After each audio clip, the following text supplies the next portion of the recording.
Doo-doo-doo-doo. This is the hold music as we go live. So many buttons to hit.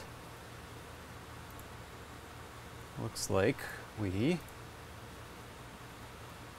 are streaming on Facebook, streaming on Periscope, connecting to YouTube and to Twitch.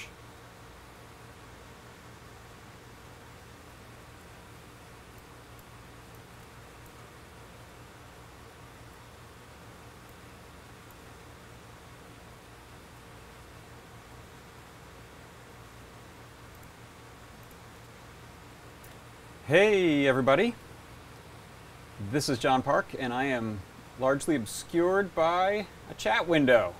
Move that. I moved it a little bit. Alright, well, I am excited to say that I am now broadcasting to at least 2 of our services. Let me go check out YouTube and then Twitch, and let me know in the chat if you see any of that working. A bot just said we're live on Twitch. That's good news. Do I believe it? I'm gonna check it out.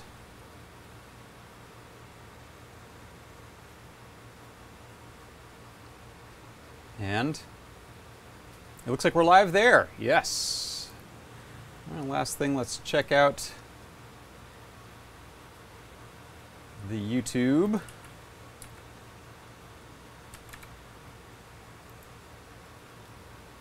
Oh, I see notifications going out, and it looks like we're live now on YouTube also. Awesome. Well, thank you all for putting up with me fiddling around with this stuff, because I am doing this one-man band style from my workshop, with, of course, the help from the awesome people in the chat. All right. I got the thumbs up. Thank you, Peter.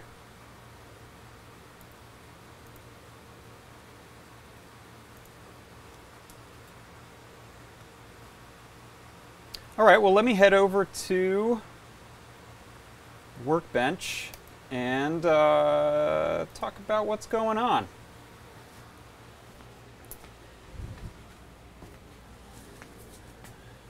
So, oh, I turned that thing off. Okay, first of all, the first thing I want to do real quick, I have so much I want to pack in, but I set up a light strip a little while ago using some NeoPixels and a Bluetooth feather inside of this little display case here. And I want to turn that to a fun color. So I'm going to open the Adafruit app. Let me switch, actually, so you can see that in the overhead cam as I do that. So Adafruit, connect. If you haven't used this, it's super easy. So I'm connected to that Adafruit LE device. I think that's the default name, I didn't rename it. And I'll go to the color picker and send color. Boom! No, that's not the color I picked, is it?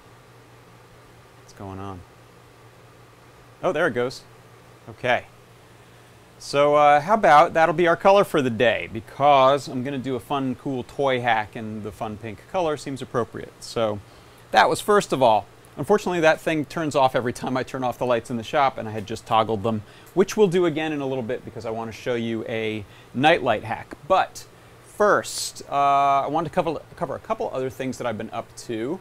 So one of those is I've started working on a build of a CNC machine. So I have a benchtop 2-foot by 3-foot kit that I'm building. It's from a company called CNC Router Parts, and I have just gotten 8 boxes, not just, a little while ago I got 8 boxes, big boxes of parts delivered, and I've just had a chance to actually open them up and go through them. So I wanted to show you a little time lapse that I put together of what's in the box.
remember to turn my mic back off, off mute, on.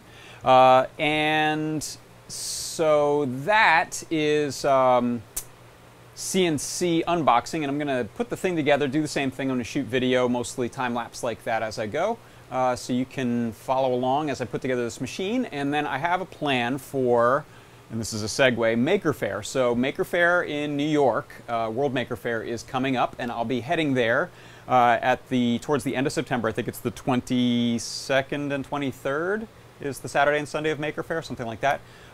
So I have a project I'm going to be working on, hopefully using the mill once I get that put together. And I'm also going to be doing a talk about some of the mystery boxes that I've built on the Adafruit channel and on Adafruit Learning. So I'm starting to pack up some of that stuff and fix things up and pull like half-completed and fully completed portions of it so I can do a talk with those. And I need to get those into a box and ship them pretty quick out to New York, so they'll be there when I arrive, because this is not the kind of stuff that I look forward to going through an airport with. You know what I mean. Okay, so enough about that. Let's take a look at today's project that I'm working on. So this is a toy hack, toy mod type of thing. And it is going to be, let me switch cameras here to the overhead. So it's going to be this little guy. This is called Twilight Turtle. And this is a nightlight sort of thing that a friend of mine, some friends of mine, Adam and Lourdes, they have a little boy, and he has one of these and he loves it. But they said that the problem with it for them is that when you... Let me turn off the lights in a second here so you can see the full effect, but you can see it right now. So it lights up, and it actually has pretty bright LEDs in there that cast a pattern of stars and the little crescent moon there onto the ceiling. And it auto shuts off after 45 minutes to save battery, which makes sense. But their son wakes up sometimes after it has gone out, and then he wakes up and cries and goes and gets them and asks them to turn it back on or something like that. He's a little toddler. So they said, oh my gosh, could you please help us figure out how to keep this thing from shutting off? And so that's what we're going to do here today. So first thing I'm going to do, if you'll bear with me, let me cut the lights so you can see the pattern. I'm going to try just this light first, but that might not be dark enough. And I'll go to the, oops, sorry. Can you see that? Not at all. Okay, I'm going to kill the overheads, which I have to use a long stick to reach because now the bench I made for the CNC machine is in the way of that part of the wall. Okay, so you can see, right? It's pretty cool. And it's got 3 colors. So it has this amber, blue, and green, and it also has a mode where it cycles between those. I don't quite know the buttons that well, so I don't know if this will do that. That might cycle. So I'm going to go turn the lights back on while we watch and see if it cycles. Yeah, there it goes. So it just actually has 3 individual LEDs. It's not using one NeoPixel RGB LED type of thing. And I know that because I took it apart. So this is, again, a little bit cooking show style. I'm going to show you what I learned. So first of all, the getting it open part. This clamshell, turtle shell thing was stuck on here, and I got a little pry tool and went around and tried to pop it off, and no luck. And the fur is tucked under, so that wasn't the way. So when you open it, there's the batteries, and there was actually this little casing covering the batteries, and a little casing covering this part of the interior, and there's the on-off switch. So let's turn that off. So what I did was I actually pulled a bunch of the batting out and then ripped a little seam. I didn't rip the fabric. There was just a seam of thread here and here, which allowed me to access screws. And so I've pulled these screws out. There they are. And that allows us to now lift the shell up, off, over these buttons, like so. Okay, so there's the shell. We'll set that aside for a second. And here's what we have in here. I'm going to lower this camera, actually, so that I'm not moving things up so much. Let me try to lower the brightness on that camera as well, just so you're not blown out. Oh, and let me turn this light back on counterintuitively, because that might give us a little more even lighting. No, okay, that's a little blown out. And I think focus might need to come up a little bit for that. Okay, so, yeah, you know what, chat? My chat is not really updating too well on this iPad over here, so if anything big goes down, I might not notice it for a second, and I'll have to look at the computer screen. Okay, so here we have, you can see the 3 buttons, the 4 buttons rather, and 5 wires, so ground, and those 4 buttons running to this board. And I can see here the battery power coming up from underneath, weirdly color-coded as orange and red. Is that right? Oh, no, maybe that's... I'm not sure. Let's take this off. I've already looked at this, but not that closely, obviously. So there were 2 screws holding in this board. I left one off. And... okay. So, yeah, so this is the switch. So the battery box has ground, the black wire there coming up, and orange coming off of the positive side of the batteries. It's 3 AAAs. And then running to this switch, and so it's the red running off of the switch, and that's the power on off. And then we have, if I flip the board over, not surprisingly, we have a blob of epoxy covering the actual chip that's doing the timing and driving the LEDs, accepting the button presses, all that. And there's a couple little capacitors here, and there's the 3 resistors for these 3 LEDs. So one of the first things I thought about doing for this project was, let me switch the camera over, excuse me. So one of the first things I thought about was, could I just get rid of this board and these LEDs entirely and replace them with a NeoPixel and something like the Trinket M0, the new one that you can use CircuitPython on, or a regular Trinket or Metro Mini, some sort of microcontroller. So I went ahead and tried that with some of these little, here's one that I have convenient. So some of these little individual breakout board style NeoPixels, and I also tried it with a little ring of NeoPixels and this jewel.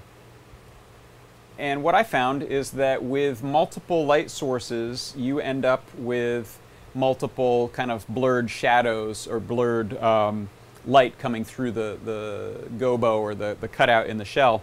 Didn't look good. You didn't get the sharp, clear, single star, single moon coming through each hole.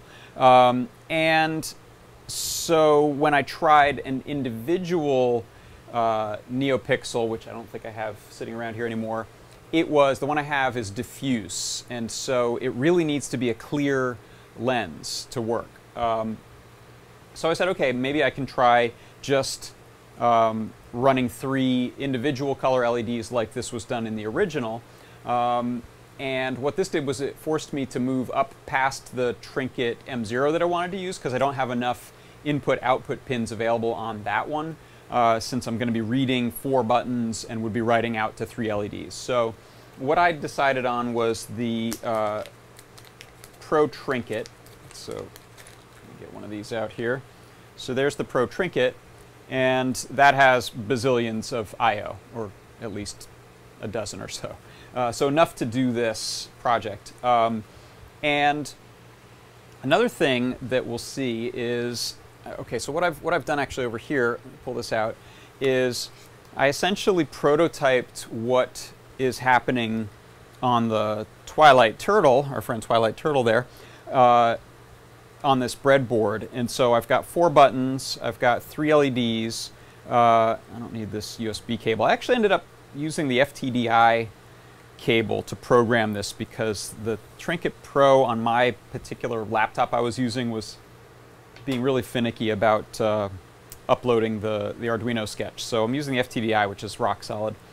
And then I also have some resistors running from 3 outputs to the 3 LEDs. So this has power right now. Okay, so I can blind you for a second. Sorry.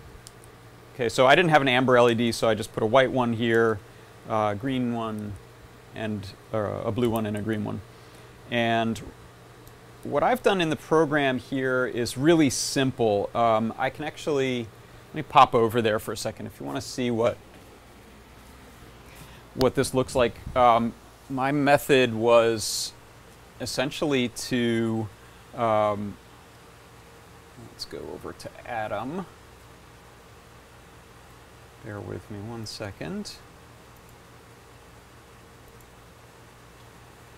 So what I did was I took what is essentially a debounce script, since I knew I'd be needing to press buttons. So there's an example sketch that comes with Arduino that's about debouncing a button, and every other button press changes its state and causes an LED to go on and off, which is really convenient because that's what I'm trying to do here. And so I got it working on one LED that I put at pin A2 on the trinket, and I'm reading a button on pin 4.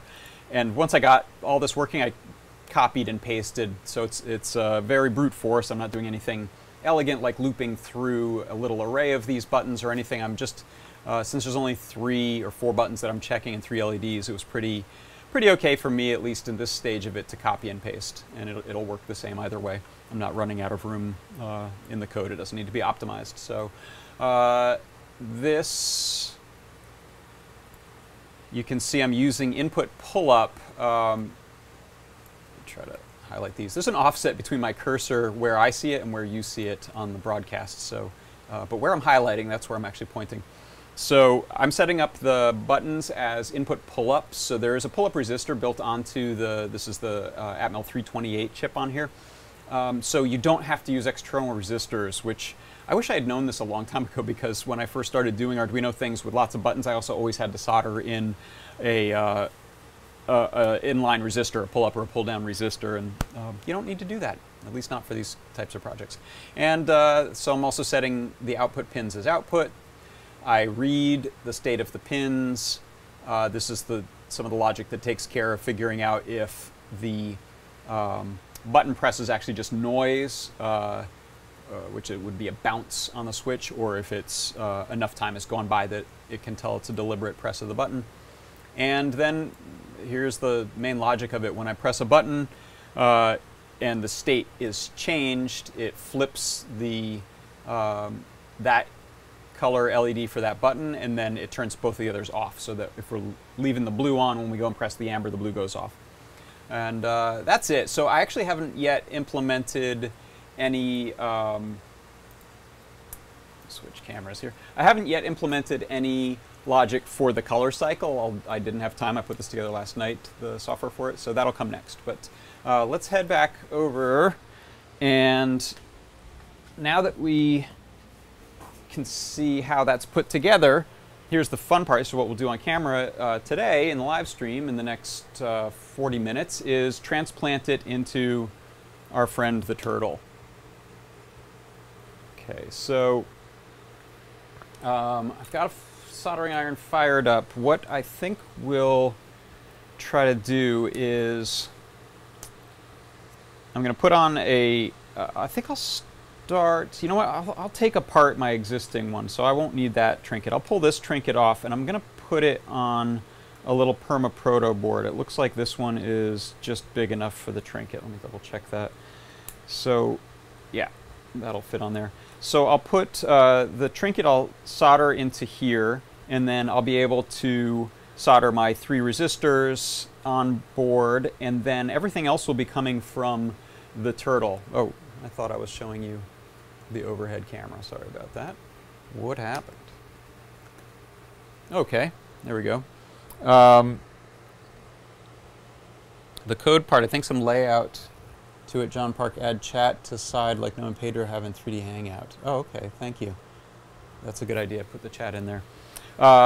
So the wiring from the buttons, I'm going to try to reuse that by soldering those into where I'm reading these buttons currently. And same with power. So what I think about power, I'm going to try to use the batteries, and I actually haven't measured the current draw, and I haven't put any timeout in it, but it might be interesting just to see how long would that little set of AAA batteries go if they got themselves 2 sets of NiCads and changed them every day. Is that okay? And then the other thought is also put a little hole in here and run a micro USB cable so I can just plug that directly into the trinket and not use the batteries. So if I do use the batteries, I will also reuse the on-off switch there. Why not? Okay, so let's take, I'm going to go ahead and unplug my FTDI cable. We won't be needing that. And I'm going to get myself a little stand to use for soldering. This one's a little chaotic because it's got all those arm helping hands on there.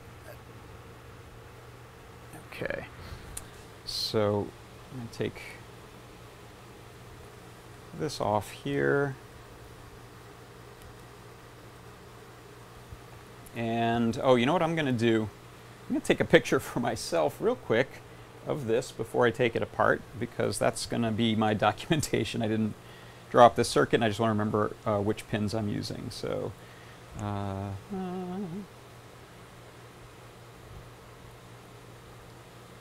okay, so I think that's all I'll need. All right, so, and looking at these, let me grab some glasses because I can't read those without. So I'm using pins 4, 5, and 6 for the, oh, you know what, I wrote these down, so here. Here's my circuit diagram. 6, 5, 4, those are the amber, blue, and green lights. I think those were right. And those are the pins I'm using going out to the LEDs. All right, so I'm safe to pull this apart. Nothing worse than pulling apart a breadboarded circuit and then doing a lot of work to remember how it went together. So, yeah, that's great. It's almost as if these were designed for this. Perhaps they were. So let's go ahead and get some blue tack. Let's solder this in. So I'm just using a little bit of poster putty here to hold that in place. It's pretty square.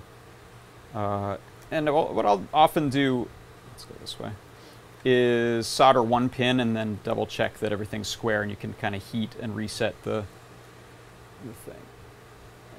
And I'm going to get a little task light over here as well, which I think will help. Yeah. So let me move this over so that my shadow is not in the way. Oop. This lamp has a capacitive touch base, so it's kind of easy to turn it off by accident.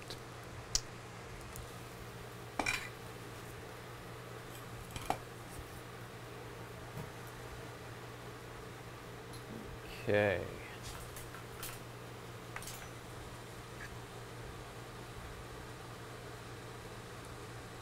You can see, maybe you can see the solder fumes flying away quickly because I have the fan blowing. I don't have a little, oh, it's good. Oh no, he popped out a little bit. So here's what I'll do is I'll heat that and push. And now he's square, now I don't even need the poster putty. Yes, I've got a fan blowing, so it's kicking up the, taking the fumes away from me pretty handily. Back under the camera there. And I will try to make as fast work as I can of this.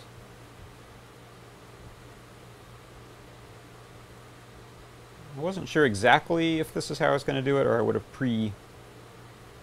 done some more steps. Nice to time lapse the I got a crummy angle on this. soldering on camera isn't always as easy as just soldering, because you're holding things in weird spots.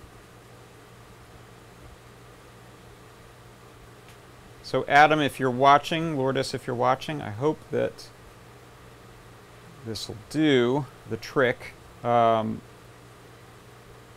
thing I noticed is that the LEDs that are built into this are actually pretty squat and have, I think, a pretty particular lensing on them for doing this, projecting the light. So the distance from the shell to the LEDs matters, and when I tried casting the light pattern using these sort of taller LEDs, it didn't look as good. It was a bit blurry, so that's another reason to go with the ones that are on board, is I think they're actually kind of specifically right for the job, which makes sense. I don't know that they're custom. I think they're just someone picked a part that worked well and then chose the right distance for the shell and its holes.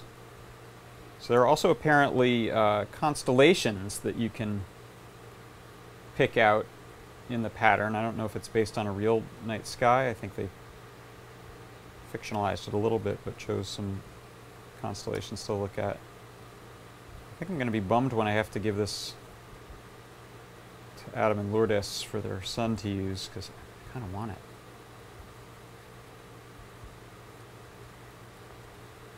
Or maybe we could give a version of this to the Ruiz brothers and we can all fall asleep with visions of Zelda playing on a Switch with a projector.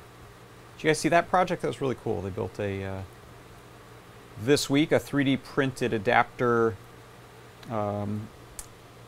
replacement for the standard Nintendo Switch dock, so that they can connect it through HDMI to a little Pico projector.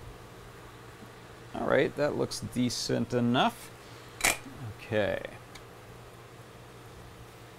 Okay, so now let's go ahead with the resistors. That'll be the last easy part, and then the rest of this is going to involve splitting off those little wires and cutting off those little wires and grafting them onto here.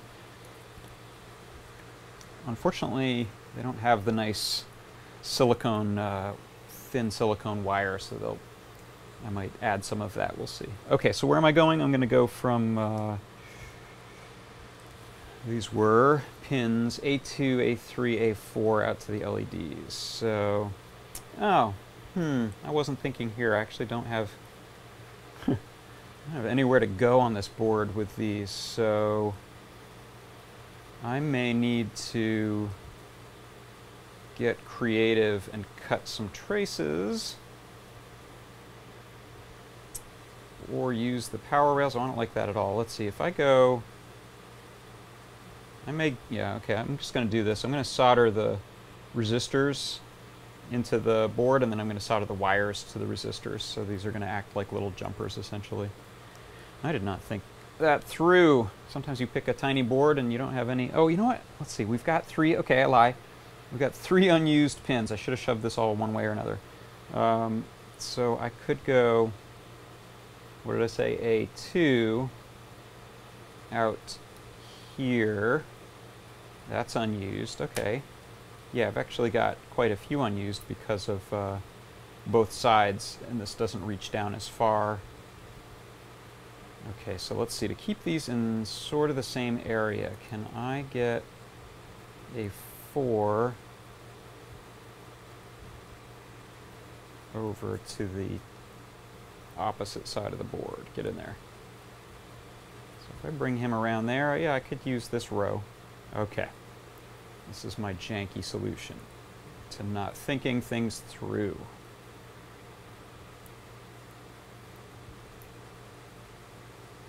Come here.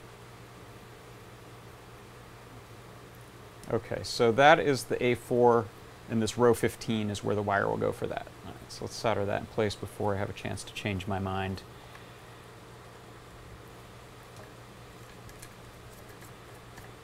I love these pan devices except for the bazillion threads per inch you have to deal with to actually move the jaws at all. And this thing was an addition to it. I don't know if you guys remember this, maybe 10, 12 years ago, Panavice listened to people's complaints. We were adding like wooden knobs and stuff to these. You can see I had Sugru on here to make a bigger disc. And they put out this knob, because otherwise you were turning this little tiny thing with your hands. So that's an improvement, but it's still not a super quick release. What vices do you guys like? Oh, look, my magnet has grabbed some tools. Magnets are useful, and I use them all over the place, but they also grab stuff a lot.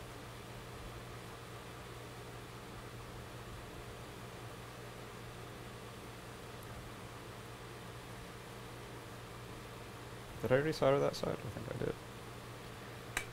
Alright, let's clip those.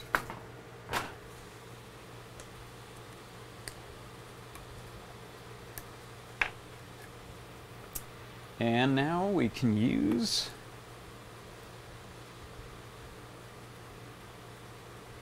A3. Can use this row here. Oh boy. I might put some Kapton down or something. Let's just try not. Should insulate these. Alright, you'll be a little vertical guy going there. Very carefully avoiding this guy here. Okay, he's got more clearance now. There we go. Ooh, made it. That looks neat.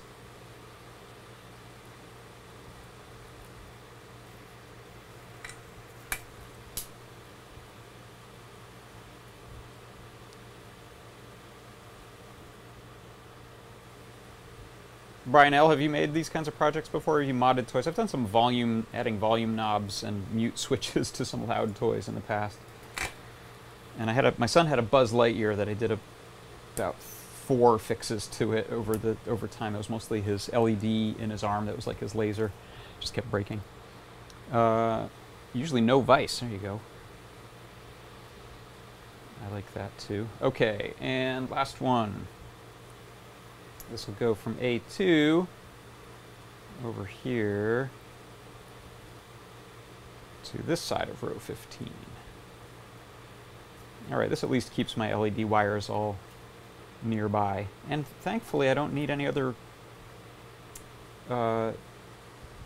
passive components on here. Everything else is wiring. I'm glad we're using the LED, or the resistors that are built onto the board for the buttons.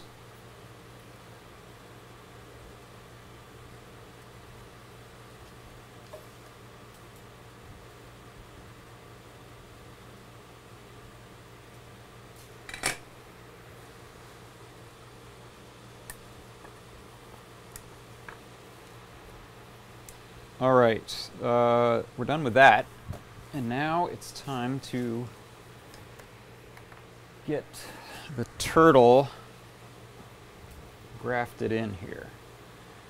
Okay. So I think the first thing I need to do is check that these, I actually want to open this and look at the buttons. By the way, they had some hot glue that they had used as some strain relief here, which I pulled off, and I'll pull this off too. A little trick I used is instead of just lifting, which might rip the wires if the glue is adhering well to that insulation, I just dabbed a little bit of rubbing alcohol onto the underside of the hot glue. It kind of seeps under there, and then you can pop the glue off. Okay, so let's have a look.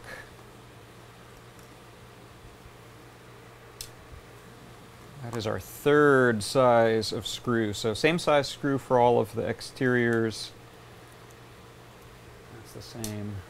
Second size screw for putting the original PCB, holding that down, and now this is the button molding screw,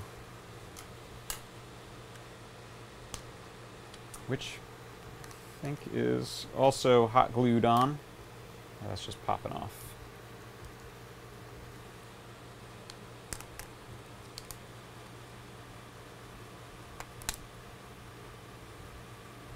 Okay. There it is.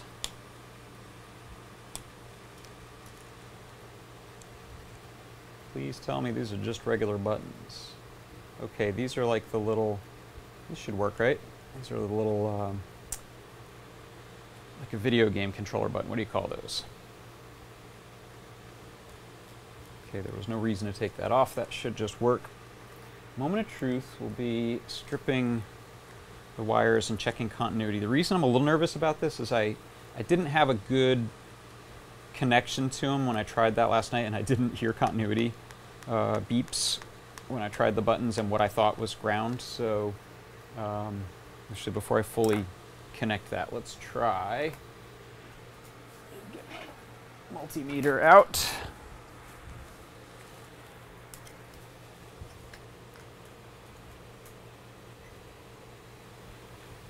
Okay, so I've got some little alligator clip leads on here just for smaller probes. So I think it's, yeah, let's see.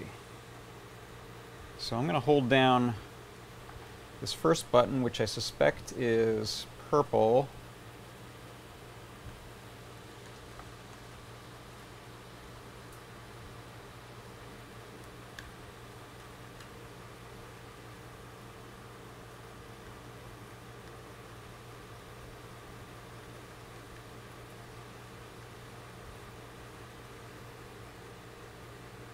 Okay, well, I'm not getting continuity, but I am getting a change in there. Is this going to work?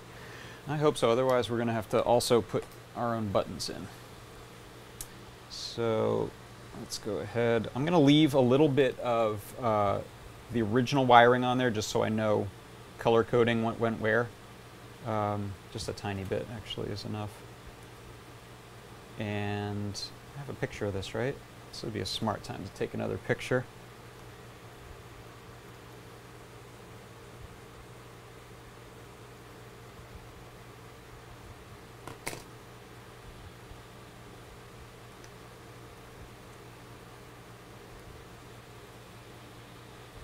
Let's go ahead and strip those.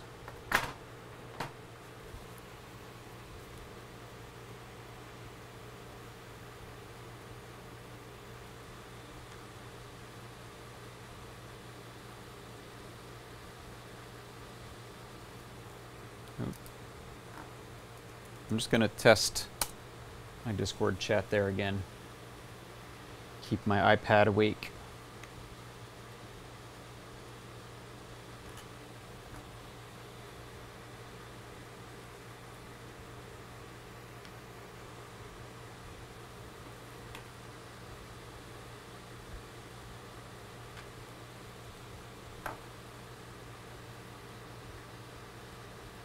I don't know if that's just tinned. It's always weird when you see what appears to be different types of wire. Oh, that's just the... Sorry, I thought that was a silver wire instead of copper like the others. But it was just a little bit of insulation still.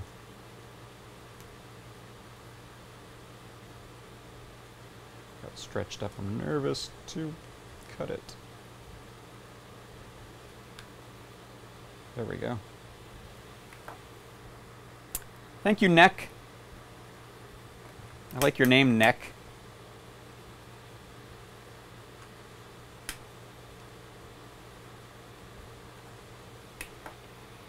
All right, let me take these off. And I'm going to use these little hook type probe ends.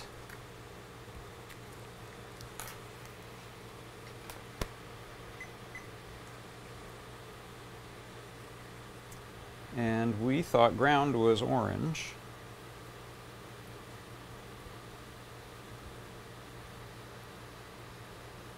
There you go.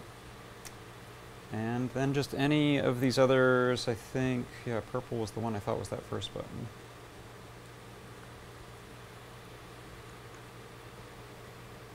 Okay. So I get not continuity, but I get a big drop in resistance down to about 200 ohms. Well, that's a pain in the neck. So that means I may need to read these on an analog pin, don't I? Anyone in the chat want to recommend? I'm gonna try hooking that up and see if that is being read as a button press or not. But I kind of suspect not, right? Because that is not full continuity. Here I thought this would be the easy part.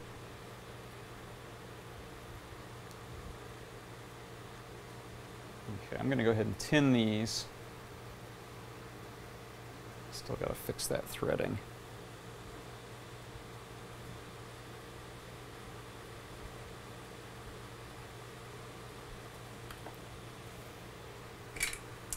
I'm going to tin these so that it's easier to solder them on. And even, this will make them a little thicker so I can try just jamming them in the holes temporarily before I permanently solder them, just to test my sketch. I don't know if we'll have the time for me to adjust the sketch if this doesn't work like I'm hoping it'll work, but maybe we'll have a plan B for that. Okay, so let's see. I want to get to, I'm just going to pull this. Which one did we say? Orange is ground. So I'm going to pull orange over to ground.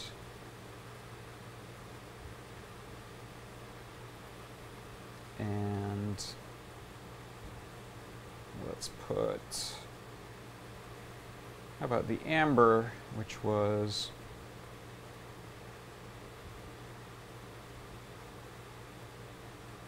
what did I say? Amber is going into,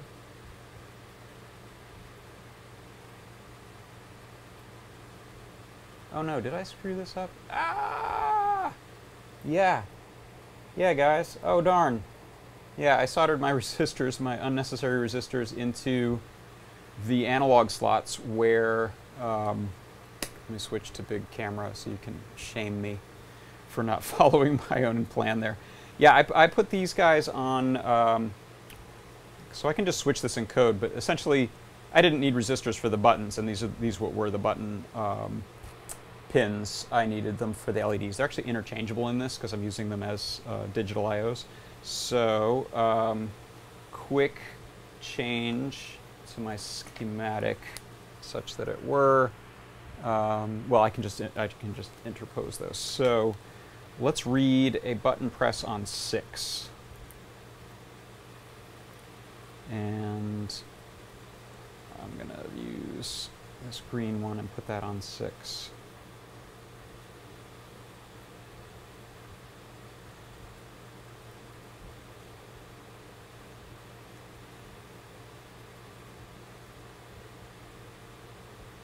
I think I'll go ahead and solder those in actually, because otherwise there'd be too many variables as to whether things are touching.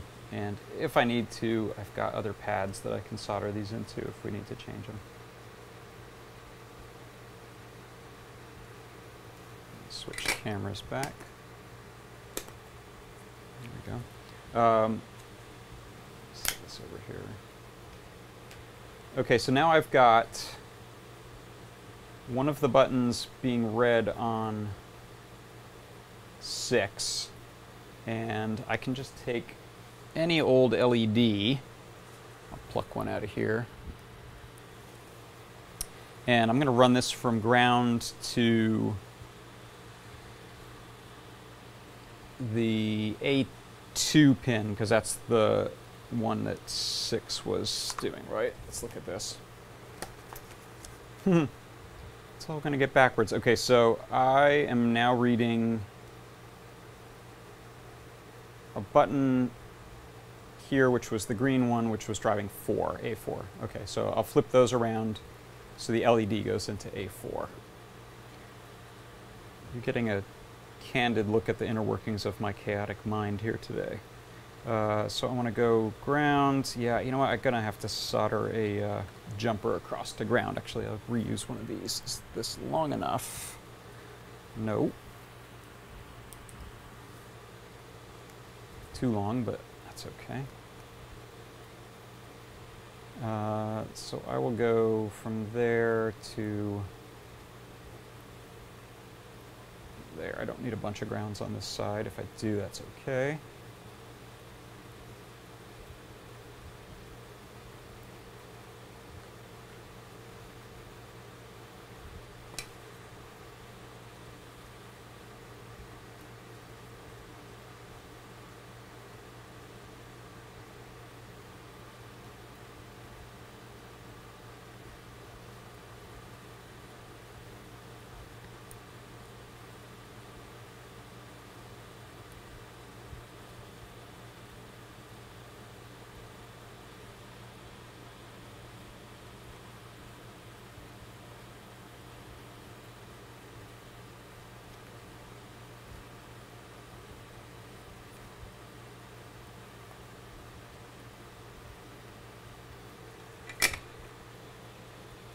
Okay, so my LED can go from A4 to ground now. The long leg is U.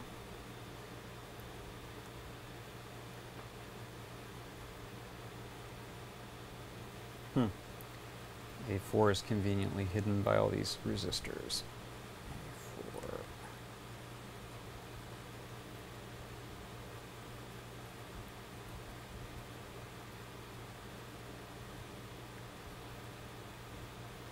Oh, that's the A4 guy.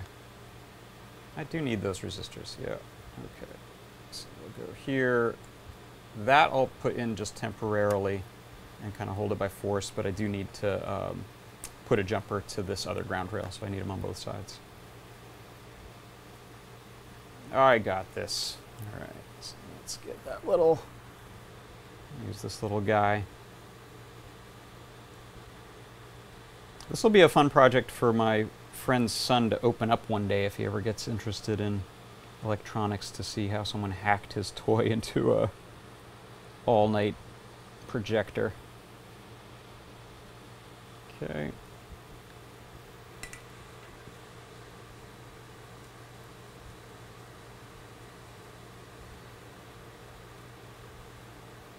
Okay, we have 12 minutes. Let's see what we can at least get this happening. Get a light happening. Right, so let's put some power on here. I'll just use that same FTDI cable I had for now.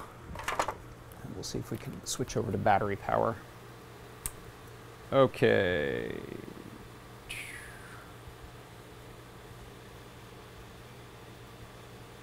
This side is ground, right? Famous last words. Okay. Well, that's weird. It's lit and buttons aren't doing anything. Why is that lit?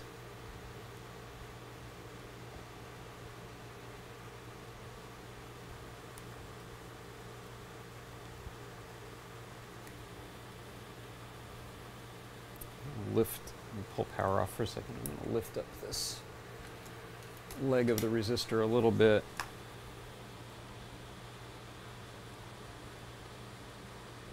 So that it's not shorting anything. Okay, that looks good.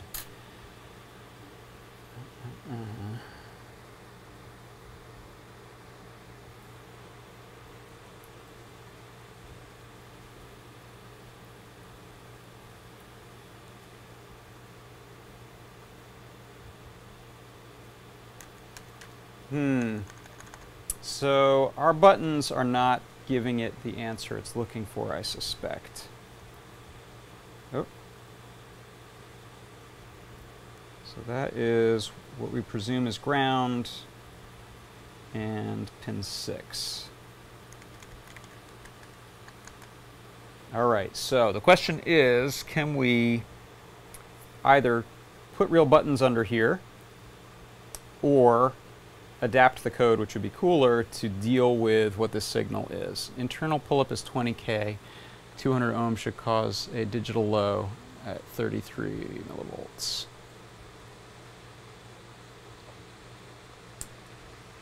And what did we say we were getting? A check what that resistance was. I think it was a little higher than that, wasn't it?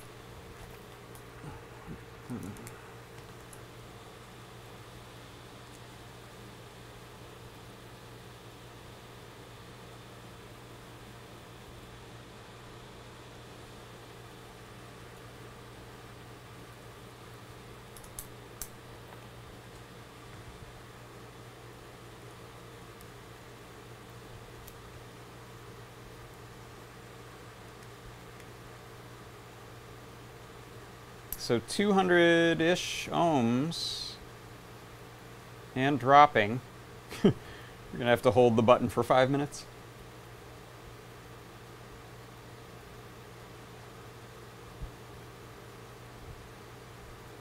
All right, I'd be curious if I power this back up. No, it's never gonna get to 0, is it? It's living there. All right, well, let me try holding a button down for a long time just to see out of curiosity what that does. All right, so power. FTDI cable power is a little stressful because it's not, it's possible to put it in the wrong way, and I don't know if it's protected. So this is ground. Just got to get that right every time. Okay, so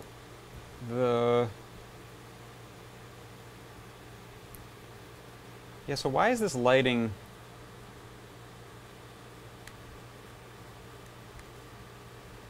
Holding all. Oh, can you see that green? You can't really see that, can you? Can I get that right in the camera? No. Maybe you see a little green light. Can I do that? There. You see a little green glow? Anyway, it's clearly not powering it the way it was before.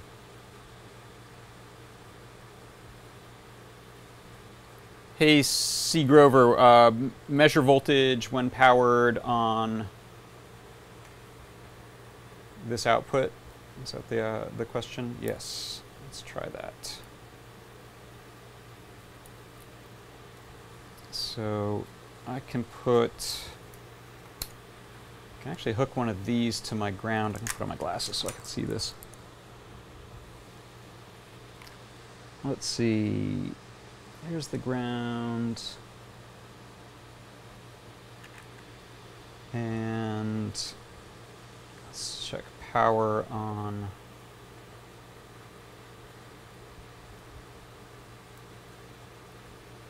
Yeah, so that's, I guess that's not surprising, right? Because it didn't, if it didn't find the button, if its button's not acting like a button, then it thinks it's lighting that LED. I am surprised that it was so dim, though. And these are all, yeah, these are all reading. Oh, wait. Have I not reversed this in the code? Yeah, sorry. Okay. Let's, how can I show you the code as I do that? Oh, 6 minutes. That's not enough time to fix this. All right, I can't just go switching which pins I'm using without changing the code. Duh. Oh, man. So what did I originally say? I was going to use buttons down here. All right. Just for kicks, I don't think I'm going to... Well, I'll use one of my LEDs, so I don't care if I blow it. I'm going to go ahead and connect the buttons to where I thought I was going to connect them, because that's what the code is looking for right now. Duh. And then connect the LEDs where I thought the code was expecting them. Okay, so ground is ground. That can stay there. Or it might be better down here. Let's leave it there. Okay. This will be a rush job just to get some successful effect. Oh, I thought this would be an easy one. Funny that. Okay. So, here's the plan. I'll take this green wire, which I don't think I mapped those well, but that can be changed in software. And we'll go down to what was going to be a button, which is A2. So, green wire to A2. Solder that. Yeah, it's funny when you see a mistake like that and say, oh, I screwed it up physically, I'll just change that in code. You actually have to remember to change it in code before you start expecting things to work. That's our lesson today. Where's that wire?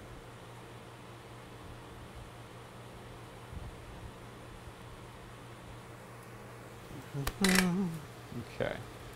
So we are now going to be reading a button where software is expecting me to read a button. And let's put a LED in about pin 6. That was one I thought I was gonna. Okay, so let's go from this ground to pin 6. I'll just try holding this one again. Your ground, right? I got you right, yes. Okay, let's give it power. C. Grover, thank you. You're asking about that voltage is what prompted me to realize. Aha! Okay, that worked. I think I just blew up that LED. That was the sacrificial LED. Yeah. Okay. Let's 3 minutes. Let's solder a. Let's throw away that LED. Let's get a new LED and we'll solder it to a resistor and that into there, and then at least we'll have a turtle button functioning on there. Maybe we'll let's get an LED. How about here's a clear green. Oh, you know what? You might be able to see. I don't know. Maybe you can see one of these diffuse ones better just for this experiment. Okay, what was I using on there? 220-ish ohms, I think. Roughly.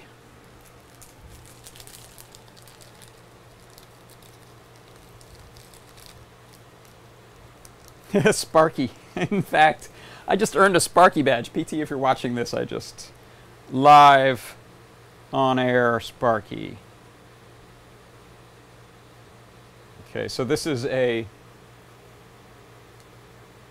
quick hack of a resistor inline. Set this here and solder it. Will you stay? No. You see it there? You can see it there. And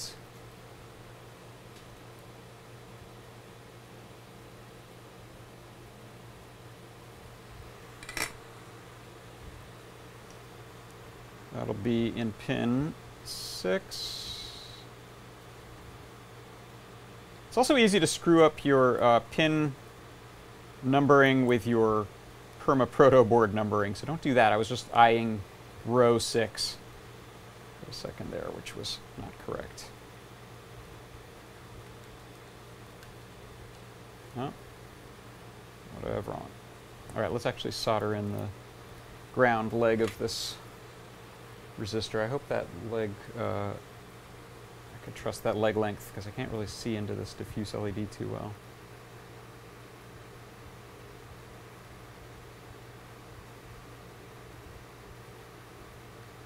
Oh, it's just smart doing that with that plugged in.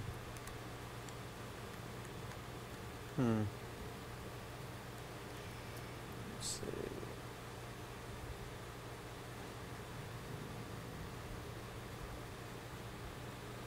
Oh, I've got a loose, something loose there.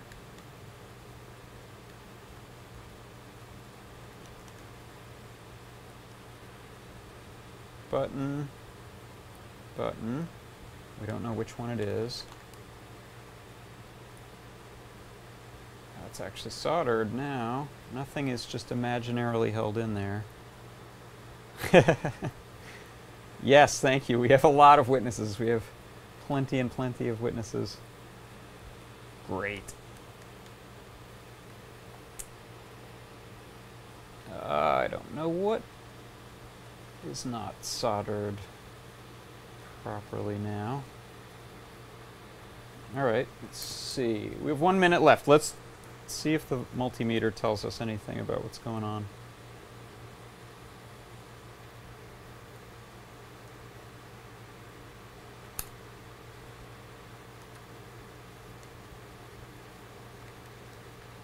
Not going there.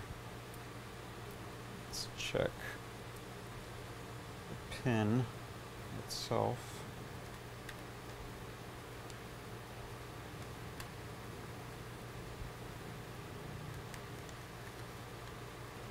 Oh well. So that's a bust today. We do not have their turtle working, I'm sorry to say, but I will keep at it, and probably I'm not going to do like a guide write-up on this one because it's too specific to one toy, but I will probably write up something or show on the next show how I got it working, what it took, and I will investigate these because these are these little weird membrane buttons, and I've actually avoided using those in microcontroller projects, so there's probably something I'm doing wrong there. So prototype on breadboard worked great, then trying to get it grafted into the turtle, a no-go. But I will, I promise you, Adam and Lourdes, I will get your turtle working. And, oh good, I'll, you know what, let me switch over to the computer for a second and hang out in the chat for a few. I don't know if we have a hard out. I don't know if any of our stream providers actually cut out at a particular time. But look here, someone was asking earlier about doing a, I think it was Yanisku7 was asking about doing a layout where we have the chat overlaid. So this is that. This is something that PT showed me, Mr. Lady Ada showed me how to set up inside of Wirecast to get a little chat here. So that's the question. Does anyone watching know what the deal is with those kind of little membrane buttons? Because I think that's what we're dealing with under there rather than a real switch. So I suspect that that's more complex, and I am not taking that into account. I was just expecting real switches, which I probably should have known better because I saw the, I couldn't get them to function as a switch with continuity testing last night. I thought it was maybe just because I wasn't connected properly, but so let's see. We're getting messages over here. Carbon layers worn off on the switches. Matambale. Yes, that's true. I've run into that on like old Atari joysticks. I've actually fixed some of those. I think when I was a kid, you fixed them with an eraser. With an eraser, that was probably not because of the carbon, but these ones are, this is a new one. I got this off of Amazon pretty recently, and so it's a new set of switches, and they are functioning properly on the toy. So carbon dots hit pads on PCB, and then the interesting thing is that it's going from like full resistance down to this 200 ohms. So my first instinct is to actually read those with the analog input instead of as a digital with the input pull-up. So that's what J.N. Bridges said, I need a fail prop. That's a good idea. I wish I still had the TNT detonator thing. I worked on that for a friend of mine, and he's using it, and he's got it. It's his, but that'd be kind of a fun one to plunge and just blow up the show when something happens. Yeah, so that's my thought, is to read the analog voltage level coming through that pin when those buttons are pressed. Let me know if anyone has other ideas on that in the chat. And yeah, I think the other challenge is just soldering. I've just got like the very nubs of the backs of the LEDs there that I'm going to solder some small thin silicon stranded wire and then run that back over to the trinket. In theory that should work. So at this point I think my main issue is how to read those. Yeah, can I non-destructively take apart the switch? PT, if you're still watching, or if anyone else knows that we have another live stream coming up and need to shut off, let me know, but I'd like to keep poking at that for a second. So let me get my cursor in the right window and switch over. So let me unplug power from this. If you look at, this was prophetic when I said I'll just put one screw in.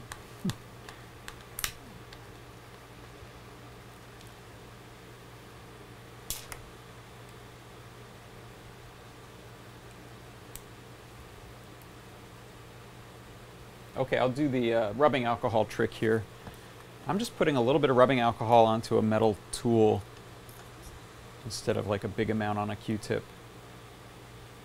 That's it. I just ran that on there, and that should pop off now. Boop. There you go.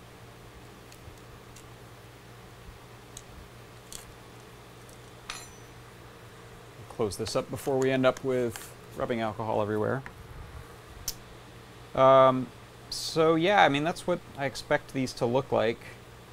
You can even see, let me take my meter off of here. Hold the whole turtle up. You can even see they've labeled the pins there. So I will make a little mapping of those.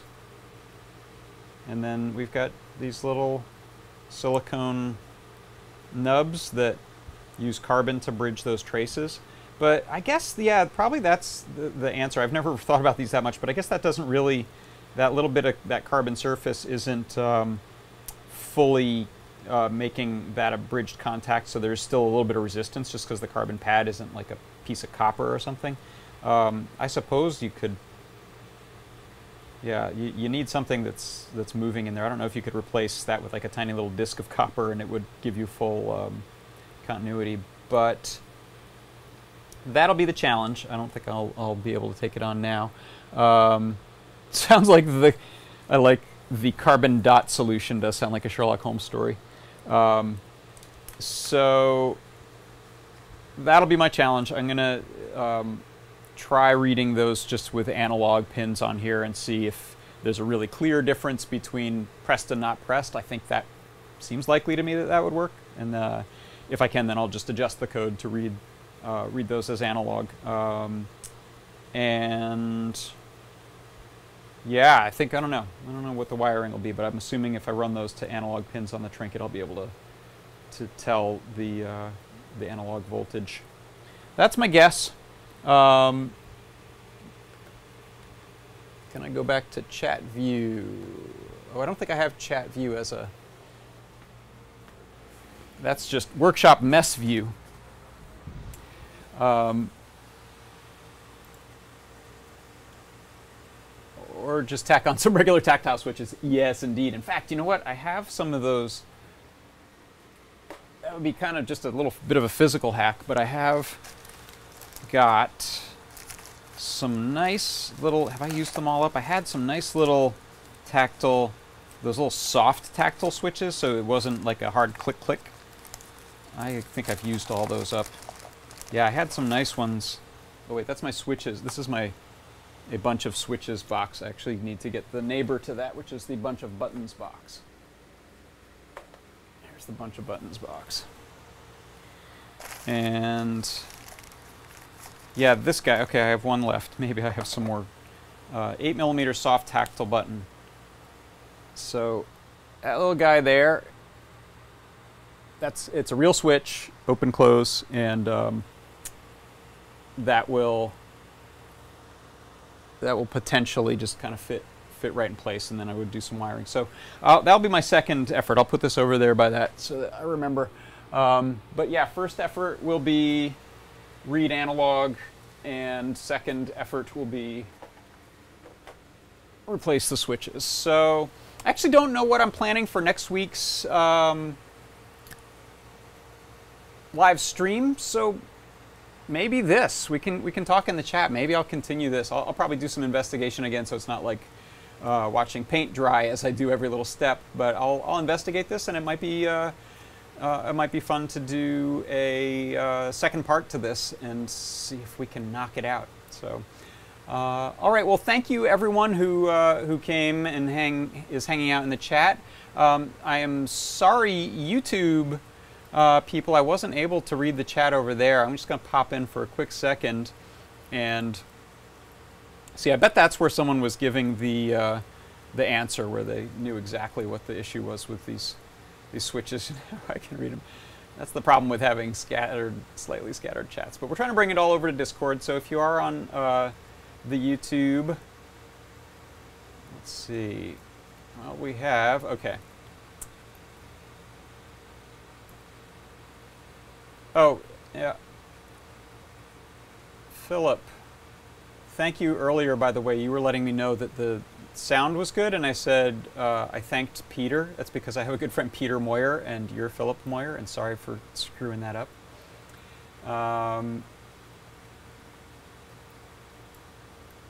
So I'm going back in time here and checking your questions. It looks like some of these questions also got asked over on Discord, so thank you for people who popped over.